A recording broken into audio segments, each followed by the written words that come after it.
One can agree that one of Hiromishima's bigger flaws in his writing is the fact that he can create a very suspenseful thing and then yet at the same time he can just blow it off immediately the next chapter, meaning that the potentiality of that scene will never be played out.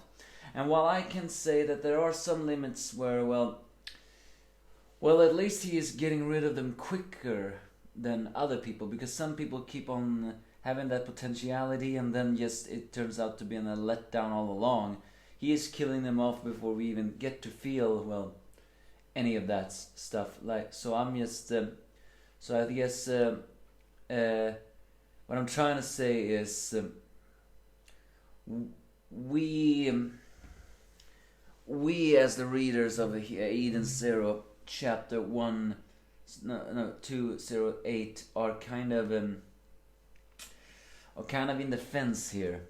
Like, we don't know if this is a good decision or a bad decision. Would it have been better if Cure actually were alive and could become a new threat? Yeah, even I would admit that is true. But do I think that Oda would change his ways? No, Hiro Mashima would change his way. No, I do not. Because this is how he works, so we'll just have to accept it. Because again, there's just something that says to me that this is the final arc of the manga. So many clues are getting stronger now. Me, the angry and offended despair viewer, and first of all, Klein is alive, now in the cockpit of Laguna, who has managed to heal her. With the Ether Jammers back online, the others can keep on fighting. We see that Cure's power is regeneration, meaning that even the melt cannot destroy it all. As he keeps spouting his speeches that as long as people exist there will be evil, and as long as evil exists there will be good. And he claims they are the good. We actually see the power source of Crow being melted with the melty kiss. As it turns out that the flaw of Cure's power is that he cannot regenerate two things at once. So he begins to connect himself with the cables of Crow and saying that he is Cure, he is Crow, I am good, I am evil. During this time the Jin breaks through and says that they need to go, but the overheating is being played here.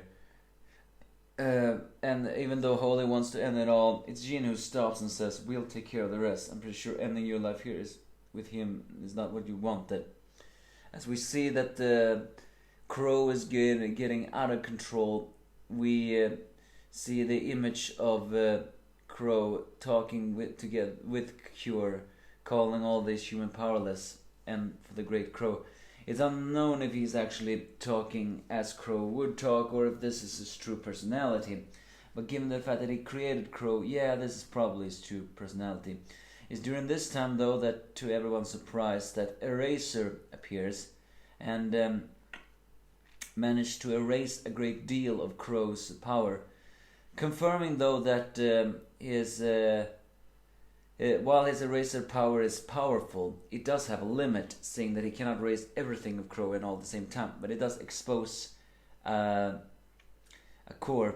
It's during this time that Feather appears in the Eden Zero's cockpit and says that I used your data link to upload the precise location for your cannon. While it is unknown why the Interstellar even broke through the armada of the dragons, it is also even more unsure on how they even managed to want to help the Eden Zero. Maybe they heard everything else. With the Cure's core exposed, the Eden Zero fire its Starbringer cannon right into the middle of Crow. As he explodes, we also even see the face of Cure as he also vaporizes, confirming that yes, as much as we would have wanted Cure to get away and become a threat, unfortunately Cure is eradicated here and now. I do think this is the last arc of Eden Zero. There are so many clues that saying that this is the case. As Holy says that the sisters' fight is finally over. We are getting back to Shiki versus Siggy, and Shiki is being overpowered. I absolutely hate that, but I hate it even more on how Siggy just says that how would anyone lose to their past self. It's during this time that Pino appears, and while we do not, and we all getting a very fear of what is happening, Pino just says, "I think this was the moment I was born for." So yeah, this is basically it. It was impacted with a lot of big action scenes, even very short. But yeah, as I said before, Hiro Mashima's biggest flaw is that he can release a very great potentiality and then just suddenly erase it the very next chapter. It's it's an unfortunate habit of him. Even I, who have been an avid Hiro Mashima reader, have to admit that is the case. But again, he will not change, because that is his writing style. So you either just have to stop reading his manga altogether or just accept this as the truth. And again, there are just too many clues right now that seems to suggest that this is the very last arc of Eden Zero. Would that be a very satisfying conclusion? No, it will not. It will not be a satisfying conclusion because there are still so many lingering questions left. But yeah, that with the Cure dead and the Crow also dead, a lot of the bigger threats are done. Now only Aknuela and Siggy are left. After that, well, there aren't anyone else. So the fact that this is the very final arc is likely strong. And now Pino is before there. Is her death flag getting stronger? I don't know.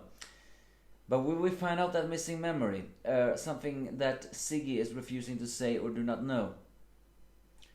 Either way, please just have some hope here. So yeah, well, I admit I would have wanted Cure to escape so he become a threat. He did say his power was regeneration, but with a blast like that, nah, I don't think even he could have survived. So give me your thoughts if you have any.